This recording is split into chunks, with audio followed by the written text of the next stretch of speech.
रावण की मृत्यु के बाद प्रभु श्री राम रावण के छोटे भाई विभीषण को लंका का सारा राजपाट सौंपकर अयोध्या लौट आए और स्वयं अयोध्या का राजपाट चलाने लगे। एक दिन जब प्रभु श्री राम अपनी राजसभा में बैठे थे, उसी समय अचानक लंका के राजा विभीषण भी राजसभा में पहुंच गए। सभा में पहुंचते ही विभीषण प्रभु श्री राम से गुहार लगाकर कहने लगे कि हे प्रभु, मेरी रक्षा कीजिए। लंका में कुंभकर्ण का पुत्र मूलकासुर आफत मचा रखा है। कुंभकर्ण का पुत्र था मूलकासुर। विभीषण ने प्रभु श्री राम को बताया कि कुंभकर्ण का यह मूलकासुर नामक पुत्र असल में मूल नक्षत्र में पैदा हुआ था, जिसकी वजह से कुंभकर्ण ने इसे जंगल में फेंकवा दिया था। जंगल में फेंके जाने पर इसका पालन पोषण मधुमक्खियों ने किया था। मूलकासुर बड़ा होकर ब्रह्मा जी की घोर तपस्या किया। उसकी तपस्या से खुश होकर ब्रह्मा जी ने उसे वरदान दिया था। उसी वरदान की वजह से वह बहुत शक्तिशाली हो गया है और लंका में उत्पात मचा रखा है।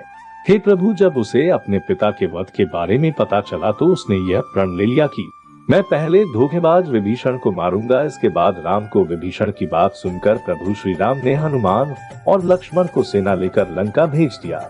इधर जैसे ही मूलकासुर को राम की सेना के आने की बात पता चली तो वह भी अपनी सेना के साथ लंका के बाहर आ गया। दोनों सेनाओं के बीच करीब 7 दिनों तक घोर युद्ध चलता रहा, लेकिन मूलकासुर अकेले ही श्री राम की सेना पर भारी पड़ रहा था। उधर प्रभु श्री राम जब अपने मंत्री सहित लंका पहुंचे तो उन्हें भी युद्ध के बारे में पता चला, जिससे वे चिंतित हो गए। उसी समय ब्रह्मा जी भी वहां पर आ गए और प्रभु श्री राम से कहने लगे कि हे भगवान, इसे मैंने स्त्री के हाथों से मरने का वरदान दिया है, इसलिए आप सीता को यहाँ बुलाकर उनसे ही इसका वध करवाइए। ब्रह्मा जी की बात सुनकर प्रभु श्री राम ने हनुमान को अयोध्या भेजकर माता सीता को लंका बुलाया। लंका पहुंचने पर प्रभु श्री राम ने माता सीता को मूलकासुर के बारे में पूरी बातें बताई। प्रभु श्री राम की बात सुनकर माता सीता को क्रोध आ गया। क्रोध में ही उनके शरीर से एक तामसी शक्ति निकल पड़ी। यह शक्ति सीता की छाया में चंडी का रूप धारण कर लंका की तरफ चल पड़ी।